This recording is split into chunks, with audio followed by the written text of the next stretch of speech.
सभी श्रोताओं का हार्दिक अभिनंदन। लीजिए सुनिए श्रीमती उषा देवी मित्र द्वारा रचित कहानी प्यासी हूँ। कोई 12 बज चुके थे। दुनिया के पर्दे से स्वप्न की रानी झांक रही थी। विजेता की भांति उसके नूपुर के मिलन गीत से पृथ्वी मूर्छित सी होती जाती थी। वकील केशव के उस बड़े मकान के सभी कमरों की बत्तियां बुझ चुकी थीं। केवल सहाना का कमरा तब भी बिजली शिखा से उज्ज्वल हो रहा था। मखमल के काउच पर कुत्ते के बच्चे को लिए वह बैठी थी। पलंग के सफेद रेशम के बिस्तर को किसी ने छुआ तक नहीं था।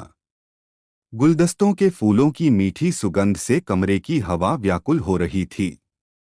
गुलाब जल से बसे पान के बीड़े अनादर से रकाबी पर ही सूख रहे थे। दीवार पर के ऑयल पेंटिंग चित्रों के नीचे की दीपशिखाएं उस गहरी रात में कुछ म्लान सी हो रही थी। शायद नींद से उनकी आंखें भी अलसा रही हों, किंतु उसकी पलकों में नींद की एक हल्की सी छाया भी न थी। वह उस बच्चे को सुला रही थी, परम आदर के साथ। कभी उसे आदर, प्यार, सुहाग से बेचैन कर देती तो कभी उसे हृदय से लगाती, मुंह चूमने लगती। वह भूल बैठी थी पति के अस्तित्व को, जो कि कुछ ही दूर आराम कुर्सी पर अधलेटे हुए नारी हृदय की ममता की प्यास को, मातृत्व की बुभुक्षा को अपलक नेत्रों से देख रहा था। उसकी दृष्टि जीवंत विस्मय से विमूढ़ हो रही थी। मुकदमे के कागज वैसे ही इधर उधर पड़े थे। उस ओर ध्यान देने योग्य उस समय उसके मन की स्थिति नहीं थी। आज अचानक नहीं, परंतु कई दिनों से केशव शायद अपनी भूल कुछ कुछ समझ रहा था। एक अनजान दर्द, एक अपरिचित प्रभाव से यह कभी बेचैन हो जाता। चेष्टा करने पर उसकी समझ में बात नहीं आती कि वह व्यथा, वह अभाव किस लिए और क्यों है। वह अनजान सा बना रहता। पत्नी का दीर्घ श्वास, कुत्ते के प्रति उसकी वह लालायित दृष्टि केशव के अंतर के किसी गोपनीय अंश में आघात कर बैठी। जूही की झाड़ी आंखों के सामने से हट गई। मोती जैसे फूल बिखर गए। गत दिवस के वे रंगीले दृश्य चलचित्र के समान सामने अड़ गए, जहां की एक नारी रूप गंधपूर्ण अपने सुगठित यौवन की मदिरा भरे कलश को लेकर उसी के पैर तले बैठी वर्षों विनिद्र रजनी बिता दिया करती थी। नारी रूप उपासक के पैरों में अपने श्रेष्ठ मातृत्व तक को न्योछावर करने में जिसने विचार तक नहीं किया था। पति की तुष्टि के लिए जिसके नयन, प्रत्येक रोम सदा खुशी की वर्षा किया करते थे। नूतनत्व विहीन संपूर्ण लुटी हुई नारी वह यही है। बाहरी जगत के तीव्र आकर्षण, करोड़ों कामों में पिसकर जिसे कि आज बासी माला की तरह दूर फेंक देना पड़ा है, वह दूसरी नहीं, यही है, यही जिसे कि आज इस विलासिता के अंदर तपस्विनी गौरी की तरह जागते ही रात बितानी पड़ रही है। कुत्तों और बिल्ली के बच्चों को लेकर माँ की प्यास, केशव जबरन ही हंस पड़ा, अपने आप को डांटने लगा। यह सब वह क्या सोच रहा था। वह आश्चर्य में था कि ऐसे विचार उसके मन में उठे ही क्यों। उस हंसी से सहाना चौकी, अभी सोओगे? बत्ती बुझा दूं? नहीं, अभी कागज देखना है। क्या रात भर काम ही करते रहोगे? 2 बज रहे हैं, किंतु अभी तक तो तुम्हारे खेल को देख रहा था। बुढ़ापे में कुत्तों के पिल्लों से खेलते तुम्हें शर्म नहीं आती? लोग कहेंगे क्या? सहाना ने सहमी हुई आंखें उठाई। उसकी माँ मर गई है, बच्चा दिन रात रोया करता है। आंसू छिपाने के लिए सहाना ने दूसरी ओर मुंह फेर लिया। एक दिन मरना तो सबको है। फिर कुत्ते बिल्ली के लिए यदि सभी आंसू बहा दोगी तो मेरे लिए बचेगा क्या? तुम फिर वही बातें करते हो। उसने अभिमान से मुंह फेर लिया। बहुत दिनों के बाद पति के मुंह से उसी भूले से परिहास को सुनकर वह विस्मित हो रही थी। गत प्रेम के दिनों का जीवन ही कितना था। बूंद भर ओस, जुगनू की दीवट, फूल की पखुड़ी की तरह छोटे, बहुत ही छोटे दिन, किंतु उन छोटे दिनों की वह प्रेम स्मृति सहाना के निकट अमर और अविनाशी थी। बहुत दिनों के बाद उसने धीरे से कहा, मैं उन बातों को भूला नहीं हूं सहाना। किंतु मैं कभी आश्चर्य करता हूँ, सोचता रहता हूँ कि जिस अंतर में कभी दिन रात प्रेम प्यार की पुकार उठा करती थी, आज चेष्टा करने पर भी क्यों नहीं उठती। शायद मेरा यौवन मर चुका हो। केशव का स्वर दर्द से भरा हुआ था। सहाना हंसी, उस हंसी की जाती ही निराली थी। पूजा के कमरे में, आज से तुम मत जाना दुल्हन, सहाना की सास नर्मदा ने कहा। फूल चुनते चुनते वह रुकी। क्यों अम्मा जी? सवेरे हल्कू को दूध नहीं पिला रही थी? वह रो रहा था। साइस का लड़का रोए या मरे, अपने को क्या। बड़े घर में आई हो, जात पात का भी तो कुछ विचार किया करो। कहाँ वह जैसवारा और कहाँ हम ब्राह्मण। कुत्ते बिल्ली दिन भर लिए रहती हो। मेरे हजार सर पीटने पर भी मानती नहीं। दिन पर दिन तुम हठी होती जाती हो। ऐसा अनाचार मैं सह नहीं सकती हूँ। उत्तर देने के लिए सहाना के कंठ में शब्दों की भीड़ सी लग गई, किंतु फिर भी उसका उत्तर संक्षिप्त ही हुआ। वह 6 महीने का अबोध शिशु है अम्मा जी। मरते वक्त दुखिया बच्चा मुझे सौंप गई थी। आज जैसवारा तो कल मेहतर के बच्चे को उठा लाना। मेरे रहते इस घर में तेरा अधिकार ही कौन सा है। मेरे मत विरुद्ध यहाँ कोई काम नहीं हो सकता है। उसे अभी दूर कर दे। गृहिणी झुंझला पड़ी। नहीं, क्या नहीं? नहीं। नर्मदा के चिल्लाने से केशव भीतर आ गया। क्या है भैया, मुझे तू काशी पहुंचा दे। क्यों माँ? क्योंकि मैं नौकरानी बनकर नहीं रह सकती हूँ। तुम्ही से पूछती हूँ, घर की मालकिन बहू है या मैं? केशव को चुप रहते देखकर माता जल उठी। कहो, मैं तुमसे सुनना चाहती हूँ। माता ने अपना प्रश्न दोहराया। तुम्हारे रहते हुए तो दूसरी कोई मालकिन बन नहीं सकती, परंतु उसे भी तुम ही लाई हो और अधिकार भी दिया है। केशव की पूरी बातें सुनने का धीरज उस समय गृहिणी में था नहीं। नर्मदा ने कहा, तो तुम्हारे राज में आज क्या चमारभंगी के साथ बैठकर खाना पड़ेगा? ऐसा करने को तुमसे किसने कहा? तुम्हारी पत्नी ने सवेरे से दुखिया के लड़के को उठा लाई है, कहती है उसे रखूंगी। क्या यह सच है? हाँ। उसकी माँ मुझे सौंप गई है, किंतु वह जैसवारा का लड़का है। इस घर में उसकी जगह कैसे हो सकती है? सहाना, जैसवार के घर में जन्म लेना क्या उसका अपराध है? उत्तर दिया नर्मदा ने, ऊपर से लगी जवाब सवाल करने। तेरी हिम्मत देख देख कर मैं अवाक होती हूँ। दूसरी सांस होती तो तुझ जैसी बाँझ का मुंह भी न देखती। व्यथा से उसका चेहरा पीला पड़ गया। अपने को संभाल कर सहाना ने कहा, मैं आपसे नहीं, उनसे पूछती हूँ कि यदि आत्मा अमर है, ईश्वर का अंश है और सभी में उसी एक पावन आत्मा का प्रकाश है, तो यह छुआछूत का प्रश्न उठा ही क्यों और कैसे? लोकाचार है, समाज का नियम है। जबकि उसी समाज में हमें रहना है, तब उसके नियमों को मानना भी जरूरी बात है। मैं कब कहती हूँ कि तुम निराले समाज में चले जाओ, किंतु पुराने की महिमा में मुग्ध होकर उसके कीचड़ को संदूक में भरकर रखने में कोई पौरुष, कोई श्लाघा नहीं है। प्रकृति के नियम से नित नई वस्तु बनती और मिटती है। पुराने में जो मिली वस्तु है, उसका सम्मान और रक्षा हम अवश्य ही करेंगे, परंतु बुरे को सदा त्यागने के साहस की कमी हम में कभी न हो, यह प्रार्थना मैं ईश्वर से किया करती हूँ। तो तुम इस नियम को खराब कहती हो? 1000 बार। आदमी आदमी को घृणा करेगा, यह निरी पहेली ही नहीं, अपराध भी है। मैं घृणा की बात नहीं कहता, केवल माँ के सम्मान के लिए तुम बच्चे को हटा दो। सहाना, वह डर रहा था क्योंकि स्वाधीन स्वभाव की पत्नी को वह भली भांति पहचानता था।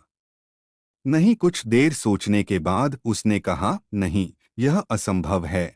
तुम्हारे और माँ के संतोष सम्मान के लिए अपने प्राण न्योछावर कर सकती हूँ, पर दूसरे के नहीं, और न उस वचन को तोड़ ही सकती हूँ जो कि उसकी मरणसेज पर मैं दे चुकी हूँ। सहाना, आज इस जीवन के अंत में तुम मुझसे क्या सुनना, क्या कहना चाहती हो? कुछ भी नहीं, उसने बालक को छाती से लगा लिया। जाते समय कहती गई, बच्चा भूखा है, इसे दूध पिलाकर फिर तुम्हारी बातें सुनूंगी। माता पुत्र स्तंभित से खड़े रह गए। सहाना, अलमारी की चाबी देना, कागज निकालना है। मंदिर के द्वार पर केशव ने पुकारा। कटोरे में चंदन पोंछकर शीला लौटी। एक दूसरे की ओर देखने लगे। उन दृष्टियों में प्रश्न था, तुम कौन हो, कहां से आए? उसी दिन से सहाना का मंदिर में जाना तथा रसोई आदि में जाना नर्मदा देवी ने बंद कर दिया था। ये बातें केशव जानता नहीं था, ऐसा नहीं। कदाचित अभ्यासवश फिर भी वह उस दिन मंदिर द्वार पर खड़ा हो गया। उसे स्मरण हो आया कि रात में इसी शीला की बात सहाना कह रही थी। वह नर्मदा की अनाथ ज्ञाति कन्या थी, अविवाहिता थी। नर्मदा ने उसे बुला लिया था। चाबी तो मेरे पास नहीं है। मैं शीला हूं। कल यहां आई हूं। इस तरुणी की संकोचहीन बातों से केशव कम विस्मित न हुआ। वह उन आयत नयनों के सामने संकुचित हो रहा था। बोला, अच्छा तो मैं जाता हूं। किसी तरह इतना कहकर वह भागा। भोजन के आसन पर बैठकर केशव विरक्ति से यहाँ वहां निहारने लगा। शीला थाली और कटोरों को रखकर पंखे से मक्खी भगाने लगी। रसोई ब्राह्मण बनाता था, किंतु भोजन के समय सहाना सामने बैठती थी। दो चार तरकारियां भी पति के लिए अपने हाथ से बनाया करती थी। परंतु हल्कू के आने के बाद से गृहिणी उसे दूर रखकर स्वयं उन कामों को कर लिया करती थी और आज उन्होंने शीला को अपना स्थान सौंप दिया था। केशव, करेले कैसे बने हैं? माता सामने आकर खड़ी हो गई। अच्छे, शीला ने बनाए हैं। बड़ी काम की लड़की है और वैसी ही नम्र शांत भी है। मैं जिस काम को कह देती हूं उसे जी खोलकर करती है। आलू के बड़े भी उसी ने बनाए हैं। अच्छे बने हैं ना? हाँ, क्यों झूठ बोलते हैं? आपने उन्हें छुआ तक नहीं। शीला हंस पड़ी। अप्रस्तुत होने के साथ ही साथ शीला के सरल व्यवहार से केशव संतुष्ट भी हुआ। शीला सच कह रही है भैया। तुमने तो आज कुछ नहीं खाया, खराब बना होगा। नहीं नहीं, सब चीजें अच्छी बनी हैं। भूख नहीं है, फिर भी आप झूठ कहते हैं।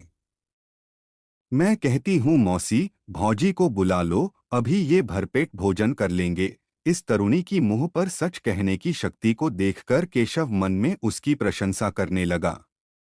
ऐसा तो नहीं हो सकता शीला कि मेरे जीते जी घर में भंगी बसोरों का निवास हो जाए। बहू घर की लक्ष्मी कहलाती है। वही यदि अनाचार करने लगे तो उस घर की भलाई कब तक हो सकती है? एक तो इस वंश का ही नाश होने बैठा है। एक बच्चा तक नहीं हुआ। वंशरक्षा करना एक जरूरी बात है, किंतु कोई सुनता ही नहीं। मुझे तो ऐसा लगता है कि अपने हाथों अपना सर पीट लूं। एक अनजान के सामने इन बातों की अवतारणा से केशव चिढ़ रहा था। फिर भी उसने हंसकर कहा, तो अपना सर पीटकर ही देख लो। क्या दांत निकालते हो भैया? मेरा तो जी जला जाता है। उसी की बात सब कुछ हो गई और मेरी बात को कोई पूछता तक नहीं। ऐसा तो नहीं है माँ? फिर तू ब्याह क्यों नहीं करता? विवाहित हूँ, इससे क्या हुआ? वंश रक्षा के लिए लोग जाने कितने विवाह करते हैं, किंतु इधर तो उसने सौगंध रखा दी है। माँ की सौगंध को कौन मानता है? उसने मुझसे कभी कुछ नहीं कहा, यह विचार तुम्हारा गलत है। उसका मत छोटा नहीं है। माँ, वह तुम्हारे विरुद्ध कभी कुछ कहती नहीं। अरे, मैं सब कुछ जानती हूँ। आज वही तो तेरी सब कुछ है। एक दिन वह था जबकि इस बुढ़िया के बिना तेरा दिन कटना मुश्किल था। तेरी आंखों के सामने वह तेरी ही माँ का अपमान करे, एक जैसवारे के लड़के को घर में रखे, दिन भर गोद में लिए रहे और तू औरतों जैसा देखता रहे। धिक्कार है ऐसी जिंदगी पर। केशव आसन पर से उठ पड़ा। तुमने ऐसा क्यों कहा मौसी? उन्होंने खाया तक नहीं। क्या मैं चुपचाप यह सब सह लूं? किंतु तुमने मेरे सामने क्यों कहा? यही बात उन्हें बुरी लगी। तुमसे सच कहती हूँ शीला, केशव ऐसा नहीं था।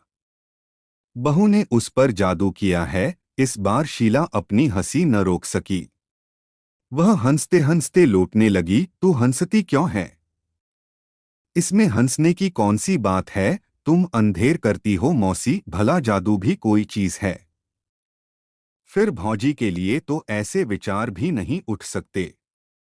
उनकी बातचीत की रीति, उनकी शिक्षा ही निराले ढंग की है। वे हजारों में एक स्त्री हैं। तू भी ऐसा कहती है शीला। मैं तुझे अपना समझे हुए थी। मेरा भाग्य ही ऐसा है। शीला नर्मदा के गले से लिपट गई। नाराज हो गई मौसी। चार मल्लार रागिनी का आलाप लिए वर्षा तब पृथ्वी के सिरहाने उतर आई थी। घरद्वार तरुपल्लवों में उसके पैरों की हरियाली छाप पड़ने लग गई थी। उस हरियाली ने बूढ़े बट के नीरस हृदय तक को सजीवता के साथ ही साथ रसपूर्ण भी कर दिया था। वर्षा की इस अलसाई हुई संध्या ने केशव के निद्रालु चित्त में नवीनता का मोहक मंत्र फूंक दिया। वह धीरे धीरे सहाना के कमरे की ओर बढ़ा। बहुत दिनों के बाद द्वार को और पीठ किए वह आईने के सामने खड़ी बालों को संवार रही थी। बालों के गुच्छे कमर पर लहरा रहे थे। साड़ी का आंचल जमीन पर लौट रहा था। उसके ओठों पर हल्की सी मुस्कान थिरक रही थी। वही रूप यौवन की मुस्कान। सहाना, उसकी पीठ पर हाथ रखकर प्यार से केशव ने पुकारा। आप। चंचल हरिणी की तरह वह लौटकर खड़ी हो गई। तुम तो शीला हो। सहाना, मेरी सहाना को तुम लोगों ने कहाँ भगा दिया? मैंने। किंतु दूसरे पल शीला सहमकर बोली, वे तो घर ही हैं, नीचे कुछ कर रही हैं। फिर तुम उसके कमरे में उसी की तरह इस आईने के सामने क्यों खड़ी थी? शीला के लिए यह एक अद्भुत प्रश्न तो था ही, और जो कुछ था वह था अपमान और तिरस्कार। फिर भी उसकी शिक्षा ने उसे आपे से बाहर होने से रोका। कौन सी भयानक स्थिति ने केशव जैसे गंभीर प्रकृति के मनुष्य को इस तरह विचलित कर दिया है? इस बात को सोचकर शीला सिहर उठी। वह हट गई। केशव पत्नी के सामने जाकर खड़ा हो गया। एक दीर्घ श्वास की तरह, कहाँ थी तुम? सहाना जल्दी से हल्कू के उन नन्हे प्यारे हाथों को छोड़कर जरा हट आई। वह जानती थी कि उसी दुखी असहाय शिशु को लेकर उसकी गृहस्थी में कैसा तूफान उठा हुआ है। तुम मेरे साथ साथ रहा करो सहाना। पति की उन व्याकुल बाहों में अपने को सौंपकर वह उसका मुंह निहारने लगी। समुद्र सा अथाह विस्मय उसके सामने था। बच्चा रोने लगा। इतनी देर के बाद केशव की दृष्टि हल्कू पर पड़ी। इसी के लिए आज तुम मुझे भूल रही हो? मेरी यह दशा हो रही है। सारे अनिष्ट की जड़ यही है। अच्छा ठहरो। केशव ने बालक को उठा लिया। शायद उसे फेंकना चाहता हो, उन्मादिनी की भांति सहाना ने बालक को छीन लिया। अपनी छाती से उसे लगाकर हांफने लगी। उसे दे दो सहाना, वरना आज मुझे कठोर बर्ताव करना पड़ेगा। नहीं नहीं, मेरे बच्चे का खून मत करो। पहले मुझे मार डालो। वह बच्चे को गोद में लेकर जमीन पर बैठ गई। केशव को जिद सी हो गई। मैं उसे लेकर ही छोड़ूंगा। वह उसे छीनना चाहने लगा। सहसा उसकी आंखें सहाना की आंखों से मिल गई। सहाना की उस दृष्टि को वह सह न सका। यह कैसी रिक्त सर्वशांत दृष्टि है। केशव सिहर उठा। उसके हाथ अपने आप रुक गए। हृदय में प्रश्नों की झड़ी सी लग गई। वह जो गत्यौवना रूपवती नारी मर्द के रूप की प्यास बुझाने के लिए आज सब कुछ खो बैठी है, उसके जीवन के लंबे दिन क्या यूं ही दीर्घ श्वास की नाई छोटे से पल में उड़ जाएंगे? अनुपरमाणु माता होने के लिए सृजे गए थे। उसे व्यर्थ करने का अधिकार दुनिया में किसी को भी था। शायद जीवन के आरंभ में वह पावन दीप जलाए संतान की प्रतीक्षा में बैठी थी। उसकी उस प्रतीक्षा को निष्फल किसने किया? पति के अभिमान से अंधा बनकर उसके शुद्ध सुंदर मातृत्व को छीन लेने वाला वह राक्षस कौन था? कठोर तपस्या शेष कर जीवन की संध्यावेला में जो रमणी भिखारिन की तरह संतान की भीख मांग रही है, उसकी भिक्षा की झोली आज वह किस चीज से भरेगा? माता की उस मरुभूमि की सी तृष्णा को वह किस तरह तृप्त करेगा? उसकी उस राशि शांति, संतोष उस अभागे बच्चे को छीनकर क्या पति पूजा का पुरस्कार वह इसी तरह देगा? केशव की चिंता में बाधा पड़ी। सहाना ने बच्चे को उसके पैर तले डाल दिया। लो, लेते जाओ, आज मैं इसे तुम्ही की सौंपती हूँ। दोनों हाथों से सहाना ने अपना मुंह ढांप लिया। केशव ने एक बार पत्नी की ओर और दूसरी बार बच्चे को देखा। फिर हल्कू को धीरे से उठाकर सहाना की गोद में डाल दिया। जिस दिन उस बालक का अंत हो गया, उस दिन सहाना की आंखों में पानी की एक छोटी सी बूंद तक नहीं थी। दिन एक सा बहने लगा। सहाना का अंतर का परिवर्तन बाहरी जगत से छिपा ही रह गया। शायद जीवन भर के लिए यह सब कामों में योग देती और पति से हंसकर बातें भी करती। केवल दिन में एक बार वह उस नन्हे बच्चे के चित्र को आंखों से लगा देती। जिस दिन उसकी वह चोरी पकड़ी गई, उस दिन केशव ने विरक्त होकर कहा, बुढ़ापे में क्या तुम पागल हो जाओगी? धूमकेतु यदि मरा भी तो निशानी छोड़ गया। 6. मरे हुए का जरा सा सम्मान करना सीखो। उसकी भी आत्मा थी। सहाना के कंठ में तिरस्कार था। ऐसा तो उस कमीने के लिए आंसू भी बहाना पड़ेगा, फिर इससे तुम छोटे न हो जाओगे। और कुत्ते बिल्ली के लिए किस दिन आंसू बहाना होगा सो भी कह दो। सहाना ने उत्तर नहीं दिया। इन बातों का वह जवाब ही क्या देती? अब जवाब क्यों नहीं देती? क्या इन बातों का उत्तर भी देना है? और मुझी को डोट। उन शब्दों में कौन सी सम्मोहनी भरी थी सो तो केशव ही जाने, किंतु इसके बाद मारे लज्जा के उसकी आंखें झुक गईं। पिछली बातों के स्मरण से शायद उसके मन में अनुताप की छाया सी पड़ी, किंतु दूसरे क्षण वह बलात् ही अस्वीकार करने लगा। वह तो होनहार था। झूठ से समझौता करते करते लोग अपने जीवन की न जाने कितनी अनमोल वस्तुओं को खो बैठते हैं, और शायद इसी से केशव फिर मिथ्या से समझौता करने लग गया। तुम बैठी फोटो देखती रहो और मैं भूखा प्यासा बैठा तुम्हारा मुंह निहारता रहूं। यही कहना चाहती हो न? मैं तुमसे कुछ भी कहना नहीं चाहती। भोजन कर लो, धन्यवाद।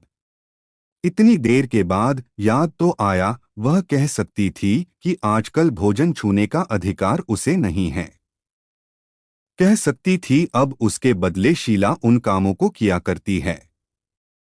परंतु नहीं, उसने कहा कुछ नहीं। चुपके से बाहर निकल गई। आइए, शीला ने पुकारा। केशव के कानों में अमृत की वर्षा हो गई। कैसी दर्द भरी पुकार है, मन में कहा केशव ने। आसन के आगे मिठाई की रकाबी रखे बैठी थी शीला, उसी की प्रतीक्षा में। केशव का अंतर बाहर आनंद संतोष से भर उठा। सारे दिन परिश्रम के बाद घर में भी शांति नहीं मिलती थी। उस तरुणी की सेवा सहानुभूति से केशव बिछुड़े हुए दिनों की उसी खुशी के समुंदर में लहराने लगता था। थोड़ी देर के लिए गरम गरम कचौड़ी रकाबी में डालकर शीला ने कहा, इनमें से एक भी न बचे वरना दंड भुगतना पड़ेगा। केशव ने शीला की ओर देखा। उस तरुणी के सारे अंगों से खुशी का झरना सा झरता पाया। कौन सी सजा मिलेगी शीला? कौतुक से केशव ने पूछा।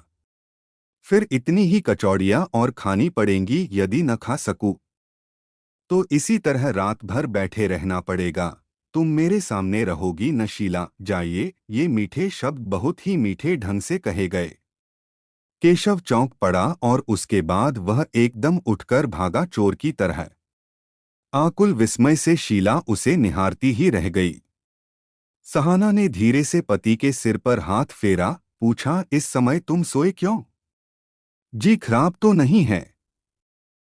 सहाना, तुम ही मेरी सहधर्मिणी हो और तुम ही रहोगी। दोनों हाथों से सहाना का हाथ पकड़कर वह बार बार कहने लगा। सहाना धीरे धीरे उसके सिर पर हाथ फेरने लगी। क्या वे पुराने दिन नहीं लौट सकते? सहाना का हृदय व्यथा से विकल हो पड़ा। कहो सहाना, जवाब दो। तुम्हारे दर्द को मैं और बढ़ाना नहीं चाहती। समझा नहीं? केशव ने कहा। तुम जरा चुपचाप सो जाओ, जी ठीक हो जाएगा। नहीं नहीं, मुझे कहने दो। सहाना सहाना, मैं जानती हूँ तुम जानती हो। क्या जानती हो? विराट विस्मय से केशव की आंखें विस्फारित हो रही थी। सब बातों को, किंतु तुम्हारे मुंह से सुनना नहीं चाहती। वह हंसी। केशव का सिर अपने आप झुक गया। कब से जानती हो? देर के बाद केशव ने पूछा। बहुत दिनों से। तुमने मुझे सावधान क्यों न किया? मुझे अपनी बातों से खींच क्यों न लिया, जबरन भी? किंतु नहीं, मैं ऐसा नहीं कर सकती थी। वैसी भीख की झोली से मैं घृणा करती हूँ, आंतरिक घृणा। प्रेम प्यार आदर की वस्तु जरूर है, परंतु मांगने की नहीं। उसके लिए दूसरे से झगड़ना, छिह छिह। सहाना घृणा से सिहर उठी। तुम पत्थर की बनी हो सहाना, होगा भी, उदार स्वर से उसने कहा। अपना अधिकार मैं इस अवहेलना से नहीं छोड़ सकता था। अवहेलना नहीं, घृणा कह सकते हो। मैं कहती थी, ये सब बातें तभी हट सकती हैं जबकि अधिकार को कोई छोड़ देता। फिर यह क्या है? जो प्रेम एक बार किसी के द्वार पर लुट चुका था, वही प्रेम आज प्रतारक की तरह दूसरे के द्वार पर झांकने लगे तो उसके लिए सिर की जरूरत नहीं है। अधिकार मन की चीज है। प्रेम के उसको छीन लेने की शक्ति विधाता को भी नहीं है। फिर हम तो आदमी ही ठहरे। सहाना उठी। अब मैं जाती हूँ, काम पड़ा है। काम करते करते शिशुकंठ के मीठे गीत से अनमनी सी सहाना द्वार पर आकर खड़ी हो गई। गीत गा गाकर नन्हे नन्हे बच्चे देश के लिए भीख मांग रहे थे। सहाना पलकहीन नेत्रों से उन्हें देखने लगी। माताजी, एक ने पुकारा। इन झोलियों में कुछ डाल दो माताजी, दूसरा बोला। सहाना ने एक सुंदर शिशु को गले से लगा लिया। बोली, क्या कहा भैया? फिर कहना। इन झोलियों में कुछ डाल दीजिए। नहीं नहीं, उसी तरह फिर पुकारो माताजी, और छोटे शब्दों में माँ। फिर पुकारो मामा। वह कान लगाकर सुनने लगी। मामा। एक स्वप्न सा आंखों में छा गया, जैसे कि उसने अपने हृदय के खून उस प्यारे बच्चे को देश के काम में सौंप दिया हो। सहाना देखने लगी। उसके उस देश सेवा के श्रेष्ठ दान से, उस दृष्टांत से प्रत्येक माता ने अपनी गोदी खाली कर दी। वह विस्मय के साथ देखने लगी। जल, वायु, आकाश शिशुओं से छा रहा है। तिल बराबर भी कहीं स्थान नहीं है। यह कैसा विराट रूप है? वह कह उठी। सहाना। पति की पुकार से वह स्वप्नलोक से लौटी। उसने उत्तर दिया, हाँ। उस दृष्टि को केशव सह न सका। वह किस उद्देश्य से किसके पास आया है? उसकी चिंता विकल हो पड़ी। माँ से आज वह प्रेसी को मांग रहा है। गृहिणी के नयनों में वह तरुणी की प्यास को देखना चाहता है। सेविका से वह सुहाग मांगता है। हाँ, इतने दिनों के बाद। केशव समझ ही न सका कि उसी के अनादर, अवहेलना से उसकी प्रेसी मर चुकी थी बहुत दिन पहले। और उसी नारी के भीतर अब जो कुछ था, यह था केवल माँ का गंभीर स्नेह और समुंदर सा प्यार।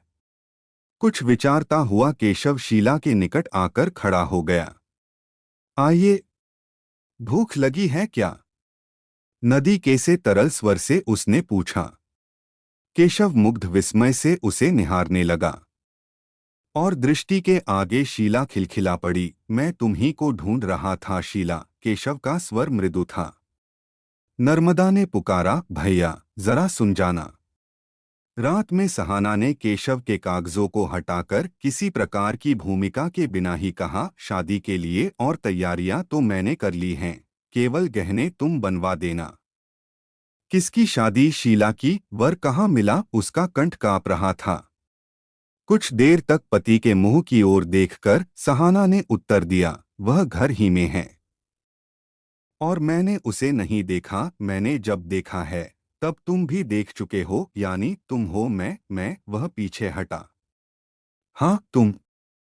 यह दिल्लगी अच्छी नहीं लगती सहाना। दिल्लगी नहीं, सच ही कहती हूँ। इसी 15 तारीख को शादी होगी। असंभव है। ऐसा मत कहो, सभी तैयारियां हो चुकी हैं। ऐसा तुमने क्यों किया सहाना? क्योंकि इसकी जरूरत थी, फिर भी यह नहीं हो सकता है। इससे न तो मेरी ही भलाई है और न तुम्हारी। किसी के लिए कभी भी मैं तुम्हें दुख नहीं दे सकता। तुम भूल रहे हो, तुम्हारे सुख के लिए मैं सब कुछ सह सकती हूँ। विशेषतः मेरे उसगत आनंद की स्मृति को दुख की शिखा जला नहीं सकती है। तुम विश्वास रखो, किंतु मैं तुम ही से पूछता हूँ कि तुम जैसी स्त्री रहते हुए भी मैं विवाह करूँ ही क्यों? अपने मन से पूछो, वह हंसती थी। मैं न तो कुछ सुनना चाहता हूँ और न कुछ पूछना, किंतु यह विवाह हो नहीं सकता। सच कह रहा हूँ। वर के लिए सोचने की आवश्यकता नहीं है, उसी दिन वर तुम्हें मिल जाएगा। शीला ने पुकारा, भौजी चाय तैयार है। केशव ने सिर नीचा कर लिया। आज वह उस ओर देख तक नहीं सकता था। उस धनी परिवार के नौकरों से लेकर मालिक तक उस दिन व्यस्त थे। बाहर से शहनाई मधुर स्वर से मिलन गीत अलाप रही थी। गलियों में चादर बिछ रही थी। पानी के मटकों में गुलाब जल मिलाया जा रहा था। बड़ी बड़ी कढ़ाइयों में शाक भाजी बन रही थी। हलवाई मिठाई बनाकर बूढ़े पुरानों को चखा रहे थे। सहाना और केशव घूम घूम कर सब व्यवस्था कर रहे थे। शीला की शादी थी, एक धनी वर के साथ। बच्चे आंगन में धूम मचा रहे थे। चहु ओर के उस आनंद के भीतर लहराती हुई नदी की भांति शीला हंसे-हंस अपनी सखी सहेलियों से मिल रही थी। स्त्रियों के बीच में उसकी समालोचना हो रही थी। कैसी बेहया है बहन, आजकल की लड़कियां ऐसी ही होती हैं। बूढ़ी हो जाती हैं तब कहीं दुल्हा मिलता है, इसलिए वे अपने आनंद को छिपा नहीं सकती। शीला ने एक स्त्री को चिहूटी ले ली। दुल्हा को चिहूटी ले जाकर, मुझे नहीं, स्त्री ने कहा। उन्हें तो रात में लूंगी। कैसी बेहया है तू शीला, तुझे लज्जा कुछ भी नहीं। स्त्री की भौहें चढ़ गईं, जिसे देखकर शीला खिलखिलाकर हंसने लगी। चलते चलते केशव लौटा।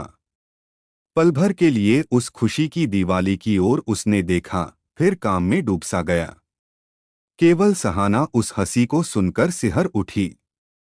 संध्या समय बनाव श्रृंगार शेष कर शीला दबे पांवों उस द्वार के बाहर जाकर खड़ी हो गई, जहां की केशव द्वार की ओर पीठ किए चुपचाप खड़ा कुछ विचार रहा था। वह कुछ देर तक खड़ी उसे देखती रही। इसके बाद उसने वहीं से केशव को प्रणाम किया। केशव लौटा। उसने देखा एक छाया सामने से हट रही है। व्यथा के साथ केशव ने पुकारा, शीला, परंतु उत्तर न मिला। भ्रम था। दीर्घ श्वास के साथ ये शब्द उसके कंठ से निकले। बड़ी धूम से बारात आई। कन्यादान के समय शीला को लोग ढूंढने लगे, किंतु उसका पता कहीं भी न था। घर द्वार हर एक संदूक देखी गई, शीला न मिली। 2 बूंद आंसू पोंछकर सहाना ने अखबार में विज्ञापन दिया, शीला तुम लौट आओ, इस घर में तुम्हारा निरादर न होगा।